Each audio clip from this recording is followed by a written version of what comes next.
Bonjour à toutes et tous. Bonjour. On est ravis de vous accueillir. On va attendre que quelques personnes arrivent, et terminent de se connecter pour, commencer, notre webinaire. Aujourd'hui, nous avons le plaisir d'accueillir, Cécile Gabion et Corinne Beaufour, qui sont toutes les 2 avocates au barreau de Grenoble et qui, en sont également animatrices en justice restaurative. Et elles nous semblaient être les personnes les plus, en tout cas celles avec lesquelles on avait vraiment envie d'échanger au sujet de la place de l'avocat, de l'avocate, dans les programmes de justice restaurative. Et c'est la raison pour laquelle, on a tenu à faire ce webinaire. Donc on va attendre encore 2-3 minutes, 1 ou 2 minutes, le temps que, tout le monde arrive. Et puis on permettra, aux personnes de se présenter, à Corinne et à Cécile de se présenter. Alors pour les personnes, je vais donner des indications, sur, le contenu, sur le cadre du webinaire. C'est un webinaire qui est enregistré, donc ça signifie que, vous pourrez retrouver le replay plus tard sur YouTube. C'est un webinaire où vous ne pourrez pas prendre la parole, de vive voix, mais on va vous inviter à, écrire, vos questions, hem,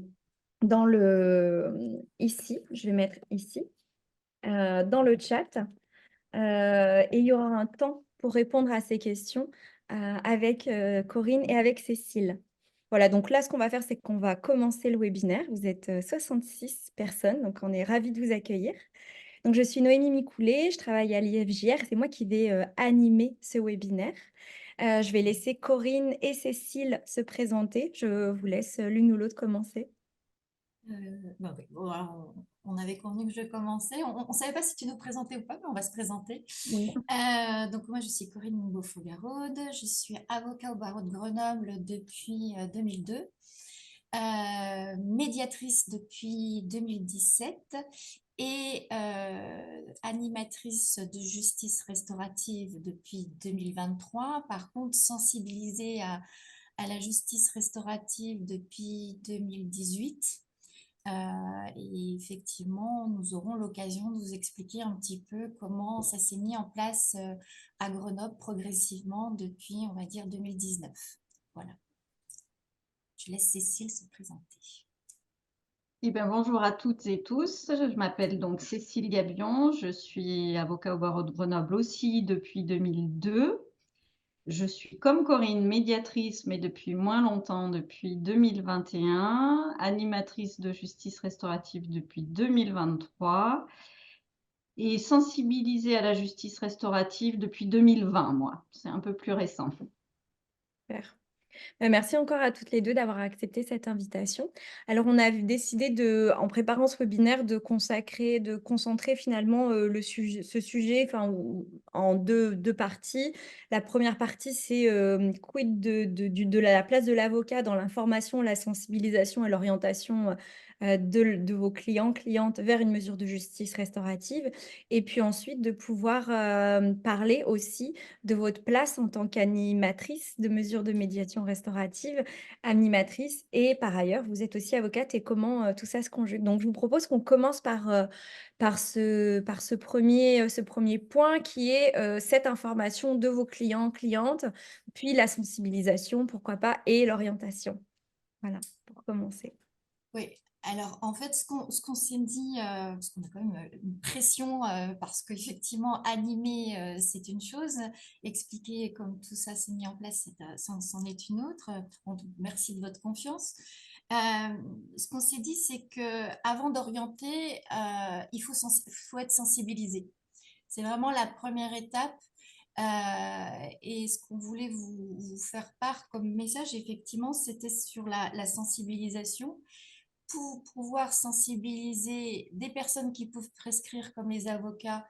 Eh ben, il faut se former pour savoir ce dont on parle, parce qu'effectivement, on entend, voilà, grâce au film Je verrai toujours le visage, ça a été élargi à un plus grand public, mais c'est vrai que depuis 2014, la date de la loi Taubira, qui a permis que la justice restaurative soit dans le code de procédure pénale, dans nos pratiques, hein, nos confrères, on s'est rendu compte, peu savaient ce qu'était vraiment la justice restaurative.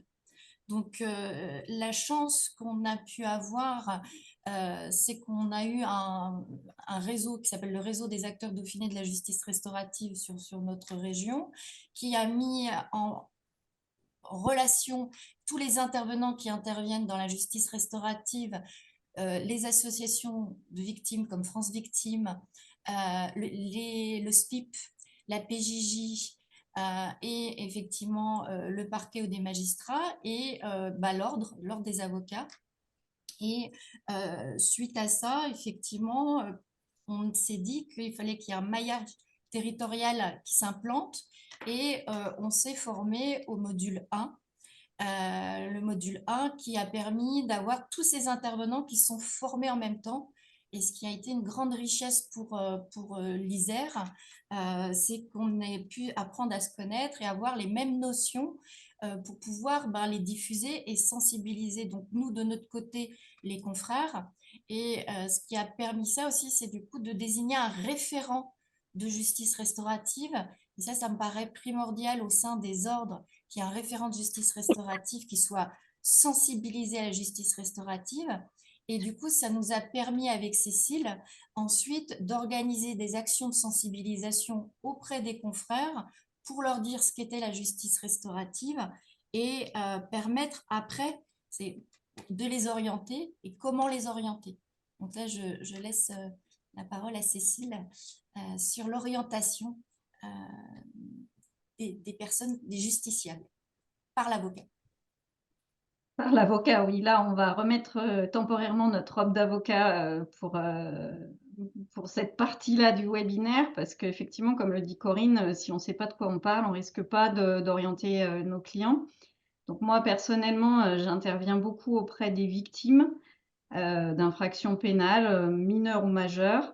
Et en réalité, au fil de mon exercice professionnel, je me suis rendu compte que il y avait beaucoup d'attentes au moment du procès, quand il y a procès, hein, et puis des attentes déçues quand il y a un classement sans suite, et beaucoup d'attentes qui n'étaient pas satisfaites en fait, parce que un procès, c'est tout un décorum, c'est des magistrats en robe, c'est des avocats en robe, il y a un ordre de parole, il y a un temps de parole. Il y a parfois la sensation qu'on n'est pas écouté, puis c'est compliqué pour une victime notamment de pouvoir parler dans une salle d'audience, surtout si l'audience est publique, etc. Donc il y avait toujours cette espèce de sentiment d'inachevé ou quelque chose qui n'avait pas été pris en considération, que je ressentais chez un certain nombre c'est souvent des clientes, mais j'ai eu des hommes aussi comme clients. Et quand j'ai découvert la justice restaurative à la faveur de mon diplôme de médiateur et ensuite quand je me suis formée à la justice restaurative, je me suis dit que là, il y avait un vrai espace et que nous, en tant qu'avocats, on a un vrai rôle à jouer auprès de certains de nos clients, hein. La justice restaurative, c'est pas fait pour tout le monde. Mais en tout cas, pour ces clients, et on pense notamment à une cliente en particulier, qui est ressortie avec une grande frustration du procès. C'était une victime de viol qui est ressortie avec une grande frustration et le sentiment de ne pas avoir pu poser ce qu'elle aurait eu besoin de poser à cet endroit-là. Et du coup, le fait d'avoir été sensibilisée et puis le fait d'avoir été formée, même le M1, ça suffit hein, pour pouvoir orienter les clients. Moi, ça m'a donné cette vraie corde en plus à mon arc pour dire, bah voilà, il y a ces mesures-là qui existent. Alors à l'époque, ça n'existait pas forcément à Grenoble, mais maintenant, ça existe, ça marche, en tout cas pour ce qui est des médiations restauratives. Et ça peut être effectivement un bon endroit pour que ces personnes-là, qui sortent avec une forme de frustration finalement, parce que contrairement à ce qu'on peut penser de prime abord, la sanction de l'auteur pour les victimes, c'est pas forcément le truc le plus important. C'est peut-être le premier truc qui vient quand on leur pose la question, Mais avec le temps qui passe, c'est pas forcément ça. Oui, c'est bien qu'il y ait une réponse, pénale, qu'il y ait une réponse judiciaire, mais et moi dans tout ça, quel espace j'ai à cet endroit-là? Et pour le coup, en tout cas de mon expérience personnelle, pour la justice restaurative, elle ouvre ça et elle est aussi, hyper, intéressante et hyper importante sur les dossiers classés sans suite. Soit pour prescription, soit pour infraction insuffisamment caractérisée. Ces gens-là qui n'ont pas accès à une audience pénale, à une procédure pénale proprement dite, et ben, ça leur donne aussi l'espace d'être pris en considération parce que effectivement la justice restaurative vient leur offrir cet espace-là, quoi. Et donc moi, c'est vraiment, quand j'oriente en justice restaurative, alors ça ne m'est pas arrivé, 12 000 fois, hein, qu'on soit bien d'accord, hein, mais quand, enfin, ce qui me met la puce à l'oreille pour orienter, c'est ça. Du côté des victimes, parce que moi j'interviens toujours vers les victimes, c'est la frustration, les choses à dire qui n'ont pas été dites, qui n'ont pas été entendues et puis que l'indemnisation ne répare pas, en fait. L'indemnisation, ça enfin, ça répare, quelque part, mais ça répare pas, à mon avis, le plus important. Voilà ce que je pouvais dire pour les victimes et donc je vais repasser la parole à Corinne pour les auteurs parce qu'elle est plus habituée que moi. Moi, ça fait longtemps que j'en ai pas fait. Oui, c'est en cela aussi qu'on se complète toutes les deux. C'est que je crois que notre regard sur le procès et sur ce qu'on pouvait apporter comme avocat la façon dont on l'exerçait habituellement a changé aussi en nous sensibilisant à la Mmh. JR. Cécile comme avocat accompagnant les victimes et moi comme peut-être plus souvent effectivement comme avocat accompagnant les auteurs.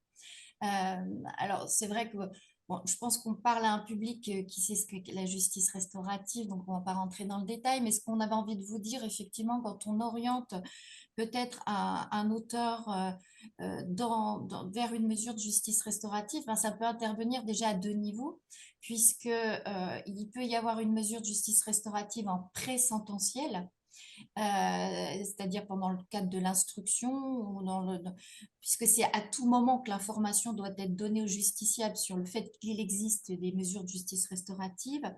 Et ça existe aussi pour les mineurs. Et c'est vrai que moi, la première réflexion que je m'étais faite, c'est en tant qu'avocat de mineurs auteurs d'infractions, où je trouve que ça a tout son sens, parce que le mineur est un adulte en construction, en devenir, et il ne faut pas surtout qu'il s'inscrive dans un parcours délinquant.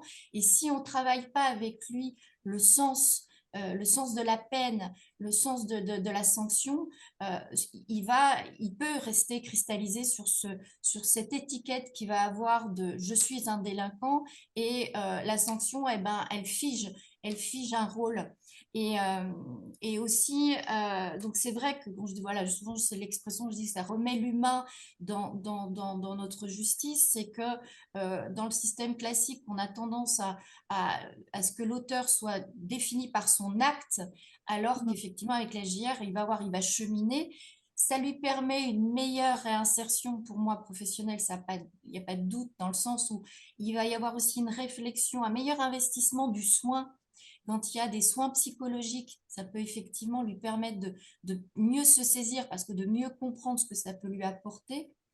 Alors, qu'il y ait une incidence ou pas sur la récidive, on sait qu'à terme, c'est oui, même si ce n'est pas l'objectif premier, on le sait, mais de pouvoir discuter avec la victime, soit sa victime directe dans le cadre de mesures de médiation restaurative, soit des victimes d'infractions similaires dans des rencontres détenues victimes, condamnées victimes, on voit que ça a un impact. Et moi, ça c'est ce que je leur dis quand effectivement il y a cette réflexion et je trouve que ça les ouvre. Alors, plus en présentiel parce que ça leur permet aussi d'aborder le procès de façon différente. Parce que c'est vrai que comme le disait Cécile, il y a tout un cérémonial dans le cadre d'un procès et souvent, on ne va pas dire qu'il y ait toujours une sincérité parce que c'est parce qu'on le demande. Quand on est l'avocat d'un auteur, on lui mâche un petit peu le discours qu'il doit tenir pour passer le mieux possible, faire des excuses, même si parfois on le sent bien qu'il n'en est pas convaincu du tout. Et du coup, le plaquer un rôle sans qu'il y ait une prise de conscience, ça a beaucoup moins de force. Alors que pour certains auteurs, d'ailleurs je l'ai vu avec des mineurs, où on travaille avec eux, par exemple, c'est un peu différent, hein, mais on travaille avec eux la lettre d'excuse qui peut être faite aux victimes, on voit que ça a tout de suite une puissance autre. Donc, leur proposer une mesure de justice restaurative en pré-sententiel ou post-sententiel, on leur explique qu'effectivement, ça va leur permettre aussi de mieux s'apprécier, de reprendre confiance en eux, parce que parfois c'est qu'un parcours qu'il y a eu dans leur vie à un moment difficile et que heureusement, ils restent des humains et qu'ils peuvent rectifier le tir. Et je pense que, voilà, que la justice restaurative peut leur apporter énormément. En tout cas, c'est ce qui me permet, en étant sensibilisée, parce qu'effectivement, la sensibilisation suffit pour pouvoir les orienter. C'est en tout cas l'avocat, en tant que prescripteur, peut orienter et ça peut avoir un impact, j'allais dire, même sur la sanction, je pense. Parce que justement, lorsqu'il y a des obligations, des sursis probatoires, ils peuvent mieux investir les obligations qui leur sont mises à leur charge et encore plus d'ailleurs pour les auteurs mineurs. Voilà, Et sur la pour, prescription. et pour Peut-être, compléter ce que disait Corinne, pardon Noémie, je crois que du point de vue des auteurs et du point de vue des victimes, en tout cas moi c'est le sens que j'y ai trouvé, la justice restaurative, elle permet de ne pas les réduire à cette infraction-là, c'est-à-dire à ne pas réduire l'auteur à son acte, comme le disait très justement Corinne, et de ne pas réduire la victime au fait qu'elle ait été victime de cet acte-là. et dans vos métiers en tant qu'avocate, parce que nous, on a quand même régulièrement des retours de la part de personnes qui nous disent: «Bon, notre avocate nous a déconseillé de le faire, nous, on nous conseille de le faire». Finalement, comment vous voyez, quel regard vous portez sur ces positionnements-là de confrères, de consoeurs? Vous, comment vous travaillez dans la sensibilisation avec vos confrères et consoeurs sur ce sujet-là? Alors, tu veux y Vas-y. aller, Corinne?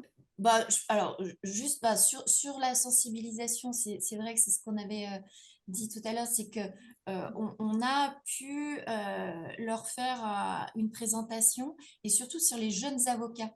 Les avocats, grâce à notre bâtonnier, qui avait dit, voilà, pour les moins de 2 ans, c'est quasiment obligatoire de venir à 2 heures de sensibilisation sur la justice restaurative. Et c'est vrai qu'on s'est rendu compte que même sur ces jeunes confrères qui sortaient pour certains, enfin, voilà, de l'EDARA l'année d'avant, il n'y avait pas encore de module très précis sur la justice restaurative. Donc ça, c'est un appel que je fais au CNB ou à l'EDARA, aux écoles d'avocats. Et du coup, on se rend compte que si tu as une réflexion de ce style, c'est que la personne ne sait pas ce que c'est. Et ça, c'est une évidence parce que euh, vu qu'on travaille en parallèle du système classique, parce que c'est le choix qui est fait actuellement et qui permet aussi d'être en totale sincérité dans la démarche, la confidentialité et le fait qu'on ne leur apporte rien, hein, il n'y a pas de remise de peine parce qu'ils font une justice restaurative ou autre chose pour la victime, et de leur expliquer que c'est un chemin et que ça ne peut que servir leurs clients. Pour ceux qui sont parfois avocats de victimes, et là je laisserai Cécile répondre, où il y a cette crainte de réactiver la blessure, je pense que Cécile va pouvoir expliquer sur tout ce qu'on met en place comme la supervision et tout ce qui peut accompagner. Là, je te laisse finir sur ce point-là, justement. Mais tu nous offres une belle transition vers la deuxième partie, Corinne. Peut-être juste avant d'aller sur la deuxième partie et que tu termines de préciser, Cécile, Quand on a préparé ce webinaire, quand on parlait d'avocat prescripteur, c'était pas dans le sens d'un avocat qui prescrit ou qui ordonne, mais c'était plutôt un avocat qui informe et qui, si cela a un intérêt pour les personnes, vos clients, vos clientes, et bien que ces personnes-là puissent être orientées vers un professionnel qui va animer des mesures de justice restaurative. Et donc, c'est en ça qu'on parle de prescription, mais c'était un terme qui a été pensé plus dans le terme de informer, sensibiliser, orienter et aussi le référent, en lien aussi avec le référent, enfin, vous, référente, au sein de vos barreaux sur la justice restaurative. Ouais. Voilà. Oui, oui, non, mais c'est sûr que d'abord, on n'a jamais eu de super pouvoir en tant qu'avocat, donc et ça, Donc, c'est tant mieux.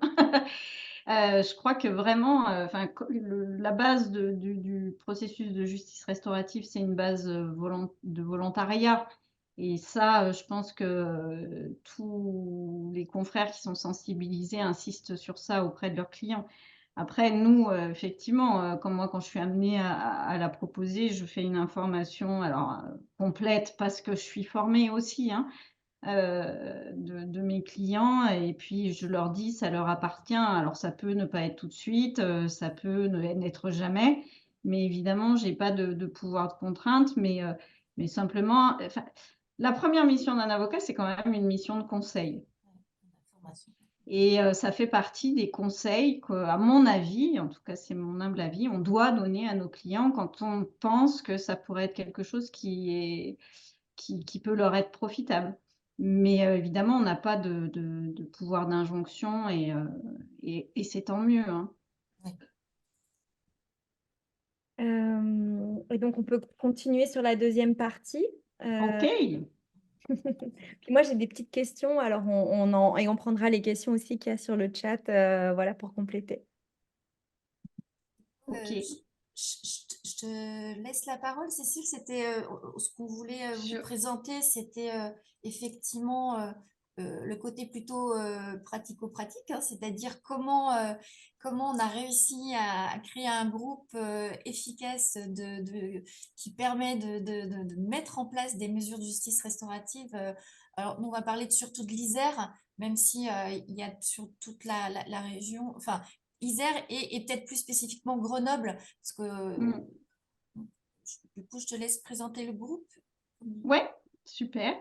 Donc Corinne, elle vous l'a dit tout à l'heure, en fait, on s'est formés, tous ensemble, au module 1, en juin 2021 et on a eu la chance parce que vraiment, je le dis, c'est une chance inouïe qu'on a eue, de se former avec, des professionnels qui sont tous aujourd'hui partenaires, de la convention qui a été signée avec le tribunal judiciaire de Grenoble.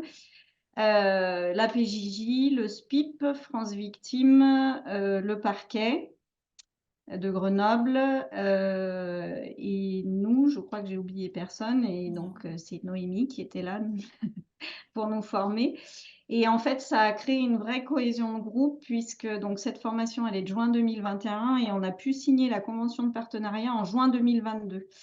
Donc en moins d'un an, effectivement, le projet a été monté, le cahier des charges a été fait, validé. Oui, et l'IFJR est effectivement partenaire évidemment de cette convention. Et cette convention, elle a été signée en juin 2022, donc elle a moins de 2 ans. Et aujourd'hui, on a un vivier d'animateurs qui se sont formés donc à la médiation restaurative. Donc on s'est formés encore une fois tous en groupe avec tous les acteurs du groupe qui s'appelait Groupe Projet et qui maintenant s'appelle Groupe de Travail, puisque nous avons passé la phase projet. Et donc, on a, alors je n'ai plus les derniers chiffres en mémoire, mais on avait une quinzaine d'animateurs formés et une trentaine en tout entre les formés et ceux qui étaient en cours de formation. Je crois qu'à ce jour, on a 15 médiations restauratives en cours. Et donc ça, je pense que c'est chouette parce que je trouve qu'on a bien bossé, on y a mis beaucoup d'énergie, mais il y a eu une super synergie entre tous les acteurs. Et alors ça nous donne une richesse incroyable puisque le choix qu'on a fait, c'est de travailler, pour les médiations restauratives en binôme. et en binôme venant de deux partenaires différents. C'est-à-dire que pour le coup, on est 2 avocates formées, mais on fera jamais de médiation restaurative ensemble, parce que le choix qui a été fait, c'est d'avoir toujours un professionnel d'un autre de nos partenaires. Et ça, c'est vraiment... Ouais, pardon, Noémie. Bah, est-ce que tu peux donner, par exemple, des exemples des personnes avec lesquelles tu as été en co-animation? Bien sûr, eh bien, j'ai été en co-animation avec une conseillère pénitentiaire d'insertion et de probation. Ce qui était, et là je vais parler de mon expérience personnelle, hyper confortable. Parce que comme je vous le disais tout à l'heure, moi j'interviens beaucoup auprès des victimes. Je ne suis pas très familière des auteurs, donc être en co-animation avec une conseillère pénitentiaire d'insertion et de probation qui, par définition, elle intervient auprès d'auteurs, c'était super confortable. Et puis, c'est vrai que ça donne une vraie complémentarité dans les approches. C'est-à-dire que même si on a la même formation de base, on apprend les mêmes techniques dans la formation, moi en tant qu'avocat et elle en tant que CPIP, on n'a pas forcément les mêmes approches, les mêmes visions. Et ça donne vraiment, vraiment une vraie richesse au travail conjoint avec des partenaires différents, quoi. Et donc, sur le fonctionnement pratico-pratique du groupe, je vais laisser la parole à Corinne. Donc, effectivement, donc, la condition première, c'était cette formation tous ensemble, avec des horizons, enfin, venant d'horizons différents. Et ensuite, on a réfléchi à comment le rendre efficient, ce groupe. Et ça, ce qui permet de le faire, c'est qu'on est tous sur Grenoble et qu'on se rencontre toutes les 6 semaines. Toutes les 6 semaines, on se rencontre et on se rencontre chez chaque partenaire, dans le siège de chaque partenaire. Donc, une fois chez France Victime, une fois à la maison de l'avocat chez nous, une fois dans les locaux du SPIP, une fois à la PJJ. Et ça aussi, ça participe du fait qu'on apprend à se connaître. Tous ces acteurs qui sont concernés, secteurs du monde judiciaire et qui interviennent, j'allais dire, en justice restaurative et en justice tout court. Parce que là, je pense à mes confrères qui se disent, ouah, comment, c'est vrai que en temps normal, on ne fréquente pas forcément les CPIP, on ne va pas forcément voir les éducateurs PJJ. Nous, on a eu la chance d'avoir le chef de cabinet du procureur qui s'est formé en même temps que nous. Et j'allais dire, même dans le quotidien judiciaire, ça a changé aussi nos approches. Et ça permet d'infuser de la justice restaurative, de la pluridisciplinarité aussi au sein de la juridiction. Et donc, pour concrètement, cette réunion tous les 6 semaines, une boîte mail structurelle, alors à laquelle nous, on n'a pas accès parce que c'est une boîte structurelle du ministère de la Justice, mais on a une plateforme Resana qui, là, est accessible à tous. Et sur cette plateforme Resana, on partage les médiations, on partage les informations importantes et ça fait qu'il y a toujours ce lien constant entre les différents intervenants et on sait ce qui se passe et chacun peut alimenter la plateforme Resana.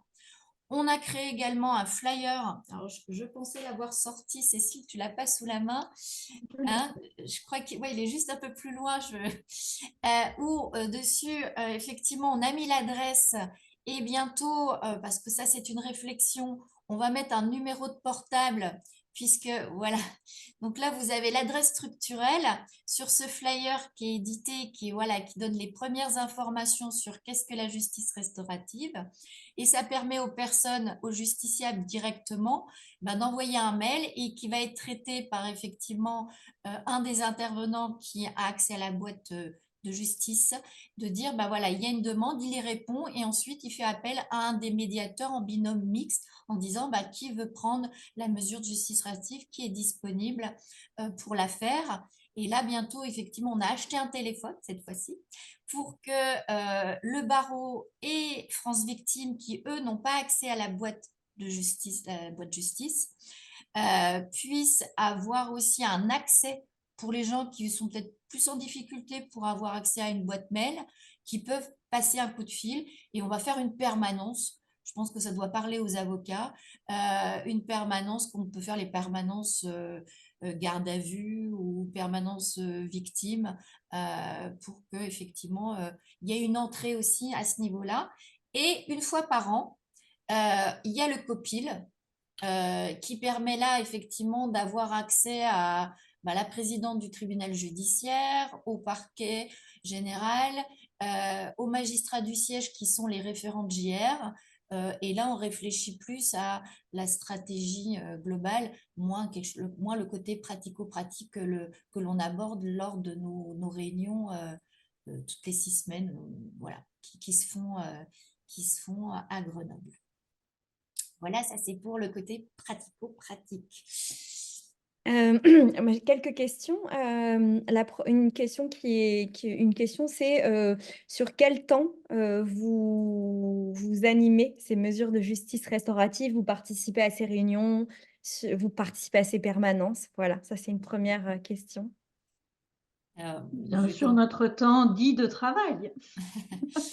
Alors ça, c'est la grande question, effectivement, et qui nous est posée maintenant par des confrères qui sont sensibilisés, c'est-à-dire qu'on passé le M1, qui se disent, bah, c'est super, mais quand on va être animateur, donc est-ce que c'est compatible d'être avocat et animateur?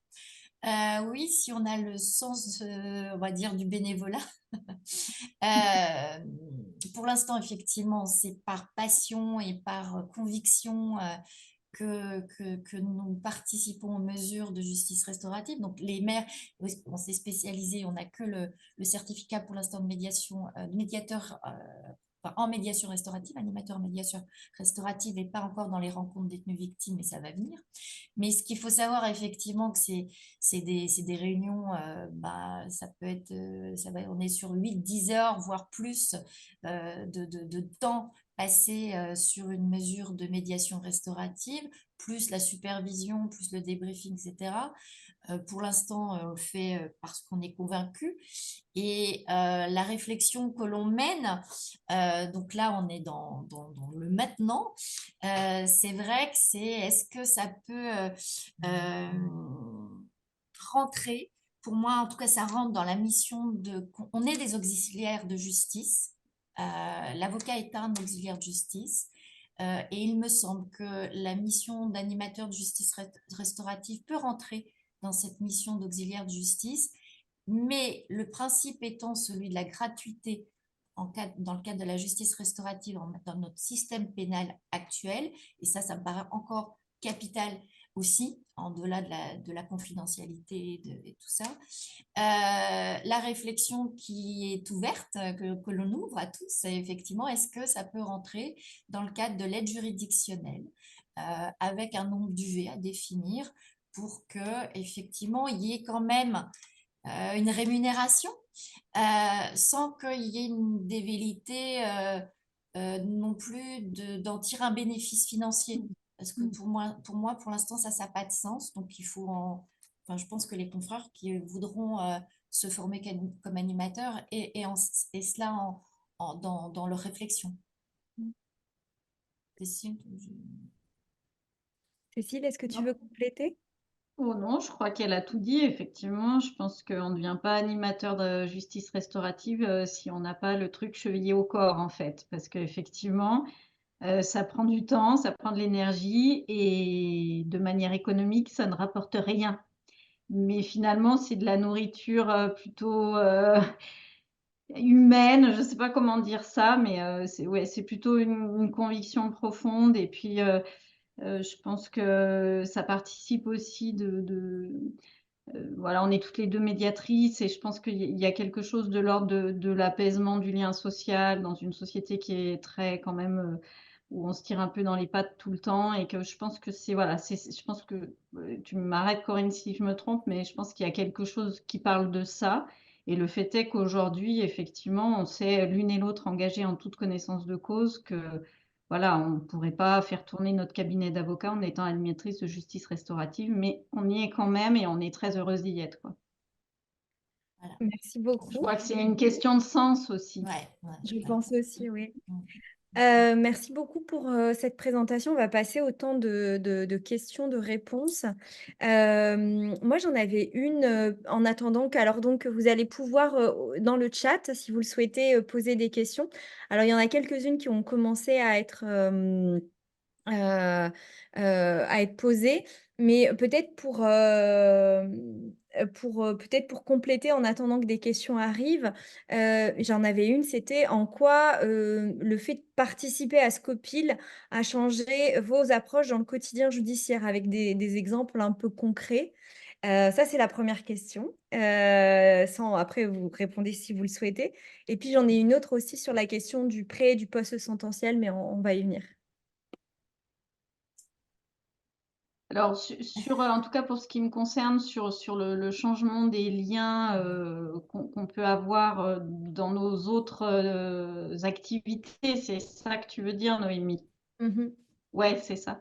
Mais en fait, comme du coup, ce groupe, il a été créé et que on est tous animés par la même volonté et du coup, tout ça, on se regarde différemment en fait. C'est vachement compliqué à expliquer, mais si par exemple je prends les relations avec le parquet ou avec les juges qui sont ceux que je vois le plus souvent dans mon activité professionnelle d'avocat, c'est il y a une espèce de fluidité qui s'installe et puis, par exemple, je donne un exemple, le référent sur la justice restaurative, à Grenoble, un jour a requis, a proposé en audience, la justice restaurative dans un dossier où j'étais, mais c'était ma collaboratrice qui plaidait et à la fin de l'audience, il a dit à ma collaboratrice: «Vous direz bien à maître Gabion que je l'ai proposé, hein».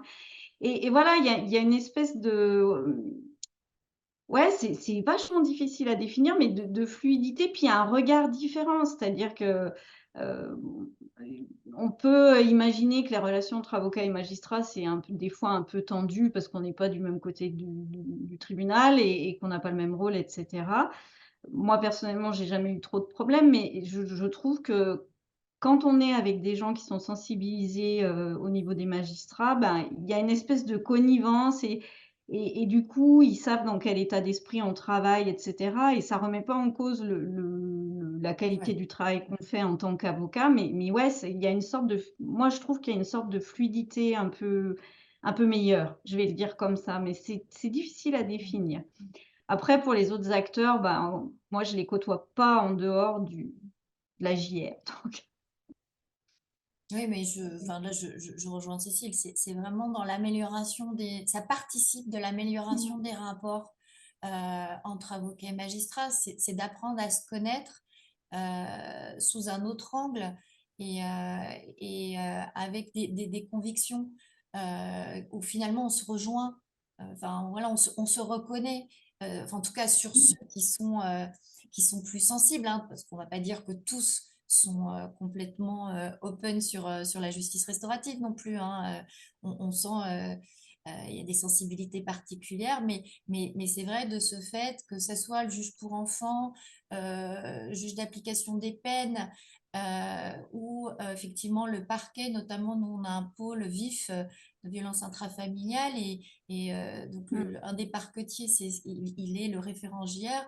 Ben, je trouve que ça participe, ouais, de l'amélioration des rapports et Mmh. comme disait Cécile, cette fluidité qui fait que je pense que ça peut manquer dans certaines juridictions. Mmh.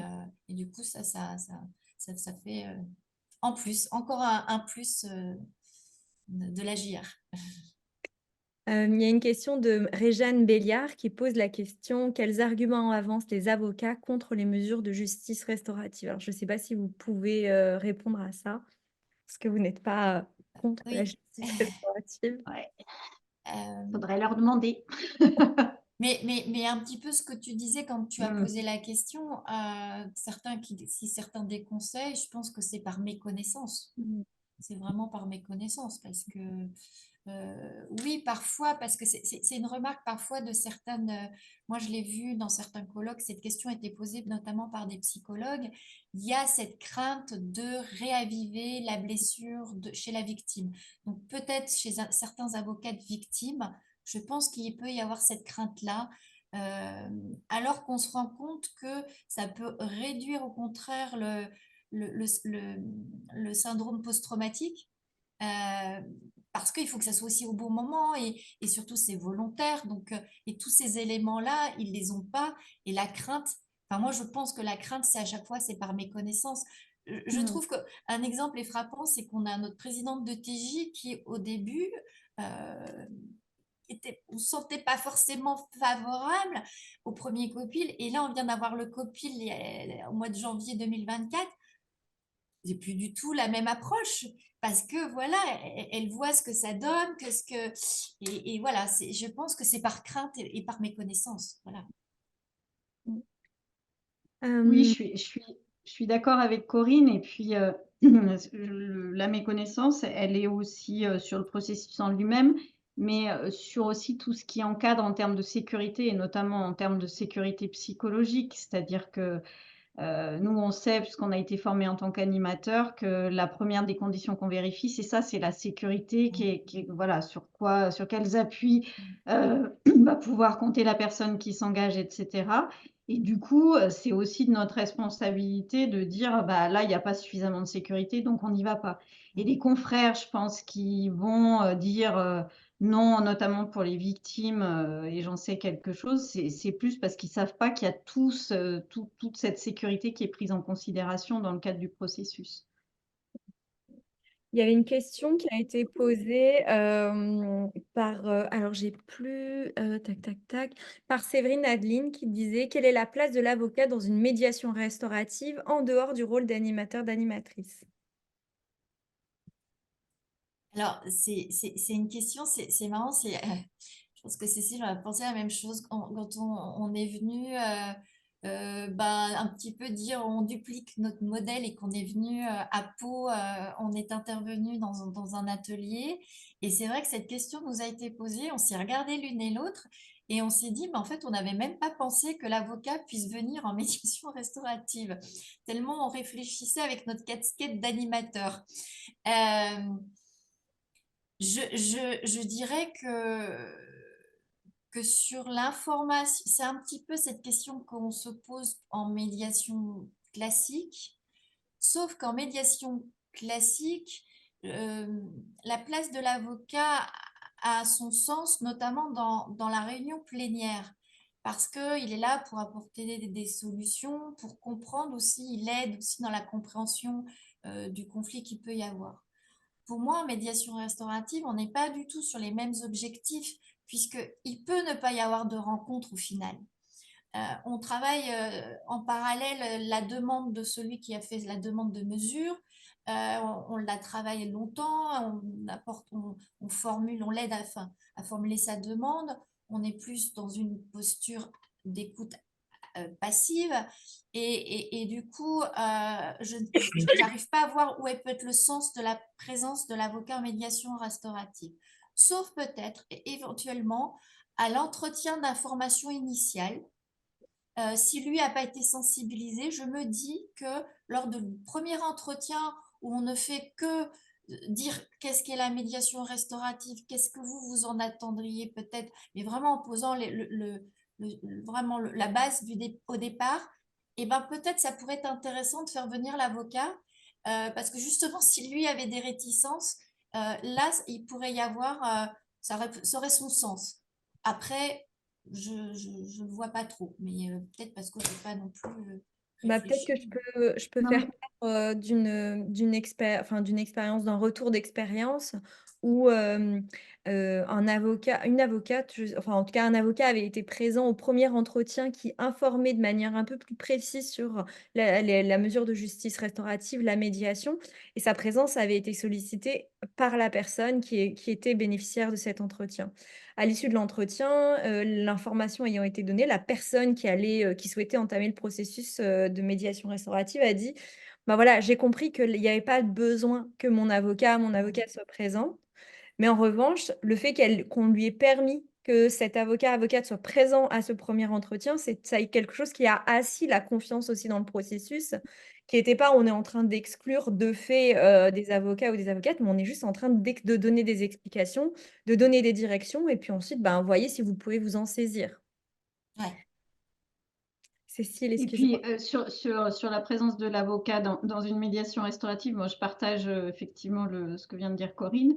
Et puis, pour avoir, mené des entretiens, préparatoires à une médiation restaurative, hem, il enfin, je suis assez d'accord avec Corinne, c'est-à-dire que, c'est quelque chose qui est tellement, c'est comme une bulle, quoi, ces entretiens préparatoires où les gens se livrent et tout ça et c'est eux qui parlent, des fois même les animateurs, ils parlent presque pas, quoi, dans les entretiens préparatoires, sauf pour faire, tirer le fil.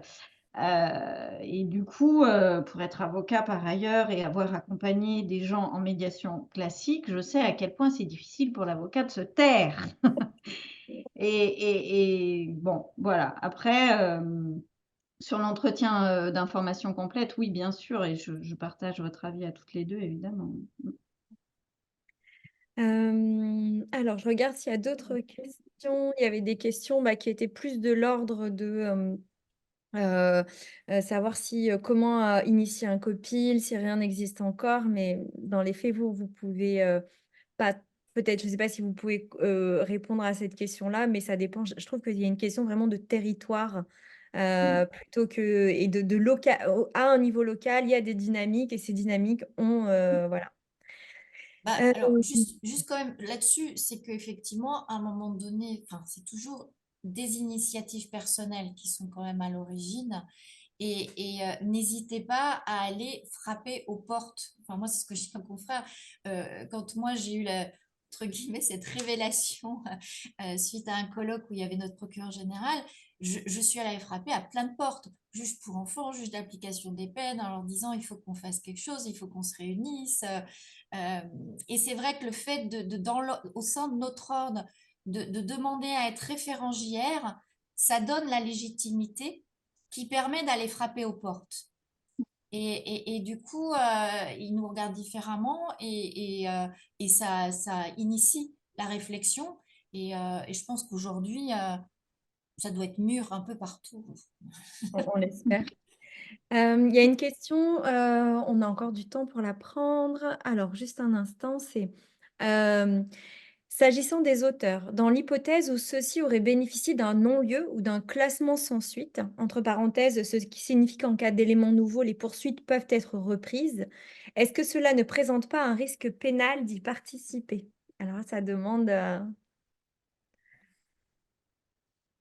votre avis, en tant qu'avocate. Alors, on a oublié de dire quelque chose quand même qui est primordial. Enfin, je l'oublie tout. Ouais. En fait, on s'est dit, comme vous avez la base de la justice restaurative, c'est que n'interviennent que les auteurs qui ont reconnu les faits.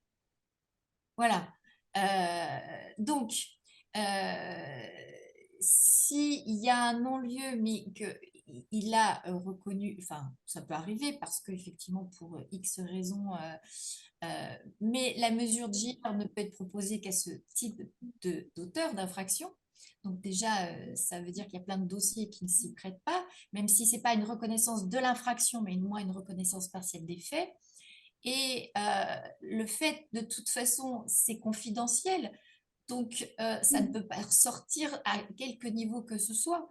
Donc ça ne peut en aucun cas, enfin pour moi, lui préjudicier, parce qu'on va parler de quelqu'un qui a reconnu les faits et d'un processus qui est confidentiel, qui ne peut pas, donc il ne peut pas être porté à la connaissance de la juridiction sur son contenu. Que la mesure, elle ait été acceptée, il y aura une information des autorités de poursuite, des autorités judiciaires, mais ça leur donne aucune information sur ce qui a été dit, ce qui a été dit à l'intérieur de la mesure. Donc, non, aucune inquiétude. Toi, Cécile, est-ce que tu D'autant moins que le choix qui a été fait, c'est que ce soit sans influence sur quelque procédure pénale que ce soit, le Ah, processus de justice ouais. restaurative. Donc, Dire aussi que le classement sans suite, ça peut parfois être aussi sur des, pour des raisons de prescription mmh, et que les personnes peuvent reconnaître les faits, mais néanmoins les faits étant prescrits, on mmh, ne peut pas les poursuivre et dans mmh, ce cadre-là, il y a, un décret du 21 novembre 2021, non 23 novembre 2021, qui a évoqué cette possibilité, en tout cas qui renforce cette possibilité, même si elle n'était pas absente avant, mais elle la renforce en disant, bah voilà, un procureur, un délégué, un magistrat, quel qu'il soit, peut aussi informer, proposer, orienter vers la justice restaurative aussi dans ce cadre-là. Donc, c'est tout à fait possible. Je ne sais pas s'il y a d'autres questions ou d'autres points que vous auriez souhaité aborder, Cécile, Corinne, sur ce sujet. Qu'est-ce qu'on n'aurait pas dit? On Je reprends reprend. mes petites notes. Alors, il y avait peut-être une chose, mais peut-être je vais poser la question parce que c'est des choses qu'on voit nous émerger au sein de la pratique en matière dans la coordination.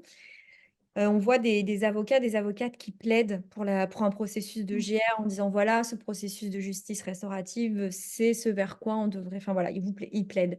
Et moi, j'aurais une question pourquoi vous plaideriez ou pas là, vraiment, pour le coup, à l'occasion d'une plaidoirie, hein, pas plaider en dehors d'un tribunal, mais pourquoi vous plaideriez ou pas pour la justice restaurative voilà, c'est ma question. Alors, j'avoue que je ne me suis pas posé la question comme ça directement, donc je vais répondre instinctivement. Pour moi, la justice restaurative, c'est un processus qui est très personnel et très individuel. Et je ne sais pas dans quelles circonstances, alors je parle du côté des victimes, hein, je pourrais être amenée à le plaider, si ce n'est pour faire passer un message à l'auteur, en fait. Pour lui dire, il y a peut-être un truc à faire là, parce que la victime que j'assiste, je sais que le procès qui se tient là, ça va pas être suffisant pour lui permettre de, entre guillemets, cicatriser complètement. Mais en fait, la question telle que tu la poses, qui me fait un peu peur, c'est l'instrumentalisation qui pourrait être faite de la justice restaurative par les avocats dans le cadre des procès, dans le cadre des plaidoiries. Après, dans un but plus utilitaire, dans l'idée de faire une sensibilisation un peu rapide à l'audience pour envisager peut-être ultérieurement, en tout cas planter une petite graine, pourquoi pas. Mais sinon, vraiment, pour en revenir à ce que je disais au début, pour moi, c'est tellement personnel et tellement individuel que moi, ça m'est pas arrivé encore, en tout cas. Je te rejoins dans le sens où effectivement, plus dans un but de sensibilisation, voilà, euh, de plaider propre à son client, je trouve qu'il y a un risque. Après, ta question pouvait aussi s'interpréter, est-ce que l'avocat qui a connaissance, alors je ne sais pas si c'était, enfin, ça pouvait être une autre interprétation, l'avocat qui a connaissance d'une mesure de justice restaurative et qui se permet d'évoquer la mesure de justice restaurative dans sa plaidoirie, ça pour moi, eh ben, c'est non. C'est non. Tant que le droit n'a pas évolué, je pense que c'est non. Voilà. Voilà, c'est plus pour compléter. Ouais, je resterai là-dessus. Ouais. Ok. Je ne sais pas s'il y a d'autres questions. Voilà. Alors, il y a des avocats formés qui veulent faire de la justice restaurative en dehors d'un groupe de travail et qui disent, ben, on va faire de la justice restaurative, mais entre avocats, sans l'ouverture que vous avez eue, l'ouverture, enfin le groupe de travail, le tribunal, enfin le tribunal, j'imagine que de toute façon, il y a toujours c'est nécessaire, mais finalement en dehors du cadre dans lequel vous évoluez, comment vous voyez les choses et peut-être de manière individuelle, hein, parce que ça reste toujours sur votre expérience. Donc, je vais répéter la question. S'il y a des avocats qui voudraient mettre en place des mesures de justice restaurative et les animer, mais sans le groupe, en dehors du groupe dans lequel vous êtes, plutôt en indépendant ou en association, quel est le regard que vous pouvez porter sur ce sujet-là? Alors, enfin, je sais parce que c'est quelque chose qui m'est déjà remonté aussi, parce que voilà, il y a de plus en plus de confrères pour qui ça a du sens. Mais j'ai l'impression que c'est surtout l'approche restaurative. Mmh. Euh, c'est plus dans la façon de mener certaines médiations, euh, où effectivement il peut y avoir de la violence et on ne peut pas mettre en place une médiation classique, où on peut utiliser l'approche qu'on a eue dans le cadre de notre formation, pardon, qui s'inspire de la médiation relationnelle, où effectivement on travaille en parallèle sans qu'il y ait de rencontres plénières forcément. Et je me dis que ça, c'est possible, mais ça me paraît pour l'instant encore compliqué d'appeler ça euh, mesure de justice restaurative dans le cadre de l'article 10.1 du Code de procédure pénale, c'est-à-dire la mesure de justice restaurative qui intervient quand il y a eu une plainte et qui va se faire. Après, je pense que ça peut être une ouverture, mais il y a tellement cette dimension, comme disait Cécile, de sécurité qui me paraît primordiale en matière de justice restaurative pour éviter justement tous les écueils et toutes les craintes que certaines personnes peuvent avoir et toutes les dérives qu'il peut y avoir que pour l'instant, je trouve que ce cadre est protecteur. Le fait qu'il y ait, et je pousserai mes confrères à chercher à mettre des conventions. C'est pas compliqué. Enfin, c'est pas compliqué, mais de l'énergie, ça c'est clair. Mais plutôt que d'essayer de monter des centres parallèles. Alors après, voilà, sur l'approche restaurative, oui. Je pense qu'après, on parle pas forcément de la même chose. Enfin, moi, Mmh. c'est mon sentiment. Je parle pas pour tout le monde non plus. Alors, après, je suis d'accord avec Corinne sur la sécurité, c'est-à-dire qu'il y a la sécurité des participants et il y a la sécurité des animateurs, en fait. Et je pense que ça, il faut pas l'oublier et que moi, j'ai pas d'avis tranché sur la question, mais je sais juste que dans mon expérience personnelle, c'est hyper sécure pour moi d'avoir le groupe de travail, d'avoir des professionnels de tous horizons et je me verrais pas faire ça toute seule dans mon coin, hein. Merci beaucoup. Alors, il y a une dernière question, si on peut y répondre rapidement, sinon ben, on dira non. Ce sera pour un petit teasing pour la prochaine. La question qui était posée, c'est avez-vous des expériences de JR en présentiel et quelles sont les difficultés de mise en œuvre particulières à ce stade-là? Voilà. Ça, c'est pour Corinne. Donc la réponse c'est oui. Par contre, elle est en cours, donc du coup, voilà.